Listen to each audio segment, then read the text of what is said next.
नमस्ते all biology student and welcome to you my YouTube channel lab science education by Vishwendra Singh. जैसा कि छात्रों, मैंने ब्रायोफाइट पार्ट फर्स्ट में आपसे बात की थी सामान्य ब्रायोफाइट की सामान्य जानकारी के बारे में, जिसमें ब्रायोफाइट का जो संपूर्ण जीवन है ये दो अवस्थाओं में पूर्ण होता है। फर्स्ट डोमिनेंट जो फेज होती है वो गैमेटोफाइट अवस्था होती है, यह स्वयंपोषी होती है। जबकि सेकंड जो अवस्था होती है वो स्पोरोफाइट होती है, द्विगुणित होती है। और ये स्पोरोफाइट अवस्था जो होती है गैमेटोफाइट अवस्था पर डिपेंड होती है, जिसके बारे में मैंने विस्तार से बात किया था। इस वीडियो में मैं आपसे ब्रायोफाइट में रिप्रोडक्शन के बारे में बात कर रहा हूँ। तो यहाँ पर ब्रायोफाइट में रिप्रोडक्शन जो होता है दो मेथड के द्वारा होता है या दो विधियों के माध्यम से पाया जाता है। फर्स्ट है वेजिटेटिव रिप्रोडक्शन यानी कायिक जनन, और दूसरा जो होता है सेक्सुअल रिप्रोडक्शन लैंगिक जनन, अर्थात इन दो विधियों के माध्यम से ये जनन होता है। यहाँ पर आपको विशेष बात याद रखनी है कि एसेक्सुअल रिप्रोडक्शन ब्रायोफाइट पादपों में अनुपस्थित होता है। मैं आपको एसेक्सुअल रिप्रोडक्शन के बारे में याद दिला दूँ कि एसेक्सुअल रिप्रोडक्शन पादपों में पाए जाने वाली कोई जनन की वास्तविक विधि नहीं होती, बल्कि पादपों के द्वारा विपरीत परिस्थितियों में अपने जीवन सांतत्य को बनाए रखने के लिए अपनाई जाने वाली एक विशिष्ट प्रकार की स्ट्रैटेजी या युक्ति होती है, जिसमें पादप कुछ विशिष्ट प्रकार की संरचनाओं का निर्माण करता है। ये संरचनाएं विपरीत परिस्थितियों के प्रति प्रतिरोधी होती है, और जैसे ही अनुकूल परिस्थितियां आती हैं ये सक्रिय रूप से वृद्धि करती हैं और वृद्धि करके नए पादप का निर्माण करती है। इसे ही हम अलैंगिक जनन कहते हैं। अल्प शब्दों में हम इस प्रकार से कह सकते हैं कि पादप जो होते हैं अपने जीवन को बचाए रखने के लिए अपनाए जाने वाला जो तरीका होता है इसे ही हम अलैंगिक जनन कहते हैं। मैं पुनः बात कर रहा हूँ आपसे। फर्स्ट जो विधि है ये vegetative reproduction. Vegetative reproduction take place in favourable session for vegetative growth यानी छात्र, आप जानते होंगे कि वेजिटेटिव रिप्रोडक्शन कायिक जनन जो होता है पादप के जड़, तना एवं पत्तियों से होता है। और यह जो जनन होता है जब पादप की ग्रोथ के लिए कुछ फेवरेबल मौसम होता है यानी अनुकूल परिस्थितियां होती हैं, तब ये वेजिटेटिव रिप्रोडक्शन इन पादपों में पाया जाता है। विच आर फॉलोइंग मेथड यानी ब्रायोफाइट में वेजिटेटिव रिप्रोडक्शन की कई विधियां हैं, लेकिन यहाँ मैं कुछ महत्वपूर्ण विधियों के बारे में आपसे बात कर रहा हूँ, जिसमें फर्स्ट है by progressive death and decay of older parts या फ्रेगमेंटेशन यानी प्रौढ़ भागों के प्रगामी मृत्यु एवं क्षरण के द्वारा, या फ्रेगमेंटेशन। इस विधि में थैलस के शीर्ष पर स्थित वृद्धि बिंदु के पीछे पुराने भाग जो होते हैं उम्र बढ़ने या सूखने के कारण मात्र पादप से कई खंडों में पृथक हो जाते हैं, और प्रत्येक खंड जो होता है वृद्धि करके नए थैलस का निर्माण करता है। जैसा कि मैं आपको इस चित्र में दिखा पा रहा हूँ कि ये जो पादप है इसके शीर्ष पर, इन पादपों के शीर्ष पर एक वृद्धि बिंदु होता है जहाँ से पादप की वृद्धि होती है, और इस वृद्धि बिंदुओं के पीछे पादप का ओल्डर पार्ट, प्रौढ़ पार्ट होता है, जो कि उम्र बढ़ने के साथ साथ धीरे धीरे अपने आप को डैमेज करता जाता है या टूटता जाता है। इस ओल्डर पार्ट के टूटने से जो पादप है ये कई खंडों में विभक्त हो जाता है। कई खंडों में विभक्त होने के बाद ये प्रत्येक खंड जो होता है ये वृद्धि करता है और वृद्धि करके नए थैलस का निर्माण कर लेता है। इस प्रकार इस विधि के द्वारा इन पादपों में सेक्सुअल रिप्रोडक्शन पाया जाता है। सेकंड जो विधि है बाई पर्सिस्टेंट ग्रोइंग एपेक्स संलग्न शीर्ष वृद्धि द्वारा यानी दीर्घकालिक शीर्ष वृद्धि द्वारा भी हम इसे कहते हैं। इसमें जो पादप होता है ग्रीष्मकाल या लंबे शुष्ककाल के समय, या तो ग्रीष्मकाल होता है या लंबे समय तक जब शुष्ककाल चलता है, तो इस शुष्ककाल के समय थैलस का जो शीर्षस्थ भाग होता है ये मोटा होता है, जबकि शेष थैलस की मृत्यु हो जाती है, और अनुकूल परिस्थिति में ये शीर्षस्थ भाग की कोशिकाएं पुनः सक्रिय होती हैं और सक्रिय होकर के नए थैलस का निर्माण कर लेती हैं। जैसा कि मैं आपको इस चित्र में बता पा रहा हूँ कि ये थैलस का शीर्ष पार्ट होता है, और ये थैलस का शीर्ष पार्ट मोटा हो जाता है। मोटा होकर के शेष पार्ट जो होता है ये नष्ट हो जाता है। जैसे ही अनुकूल परिस्थिति आती है तो ये फूला हुआ जो पार्ट होता है ये सक्रिय रूप से वृद्धि करता है, और सक्रिय रूप से वृद्धि कर नए पादप का निर्माण कर लेता है। इसे हम बाई पर्सिस्टेंट ग्रोइंग एपेक्स विधि के अंतर्गत रखते हैं। नेक्स्ट जो विधि है वो है बाई ट्यूबर द्वारा, कंद के द्वारा।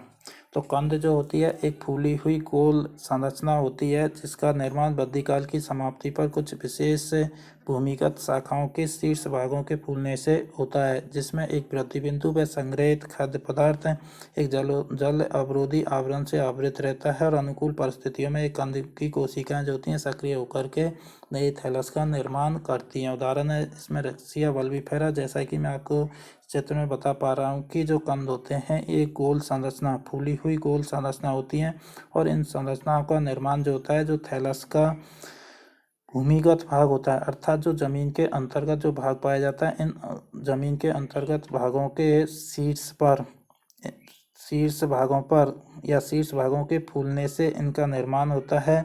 और ये फूली हुई जो संरचना है इनमें एक वृद्धि बिंदु होता है वह संग्रहित खाद्य पदार्थ जो होता है इसमें पाया जाता है। ये वृद्धि बिंदु और संग्रहित खाद्य पदार्थ एक परत के द्वारा चारों तरफ से ढका रहता है जो कि विपरीत परिस्थितियों से इनकी सुरक्षा करता है। और जैसे ही अनुकूल मौसम परिस्थितियां आती हैं तो ये कंद की कोशिकाएं क्या होती हैं, सक्रिय होती हैं, सक्रिय होकर के नए थैलस का निर्माण कर देती हैं। नेक्स्ट जो मेथड है वो है बाई एडवेंटिटस ब्रांच, अपस्थानिक शाखाओं के द्वारा। यानी ये जो होती हैं ये थैलस की वेंट्रल सरफेस से विकसित शाखाएं हैं।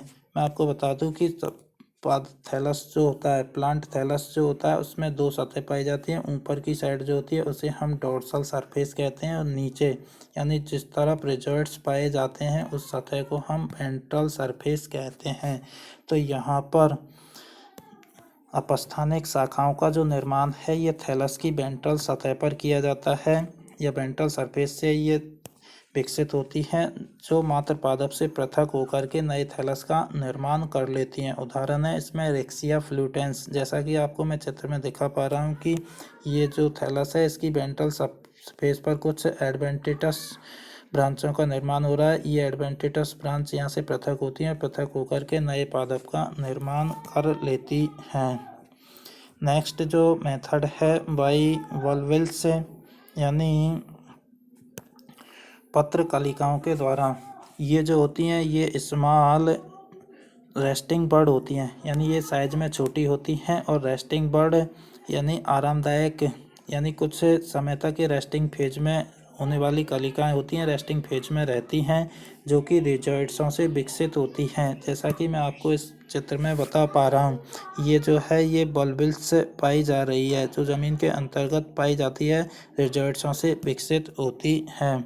तो ये रिजॉइड्सों से विकसित होती है। ये क्लोरोफिल रहित व स्टार्च युक्त होती है। क्लोरोफिल तो एब्सेंट होता है लेकिन इसमें स्टार्च पाया जाता है और अनुकूल परिस्थितियों में सक्रिय होकर के प्रोटोनिमा का निर्माण करती है। ये प्रोटोनिमा जो होते हैं गैमीटोफोर का निर्माण करते हैं और गैमीटोफोर के बाद ये विकसित होकर के गैमीटोफाइट प्लांट का निर्माण कर लेते हैं।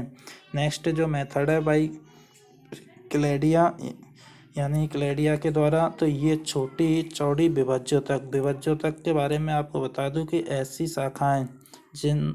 शाखाएं जिनमें जो कोशिकाएं होती हैं इनमें विभाजन की क्षमता पाई जाती है उन्हें हम विभज्योतक शाखाएं कहते हैं।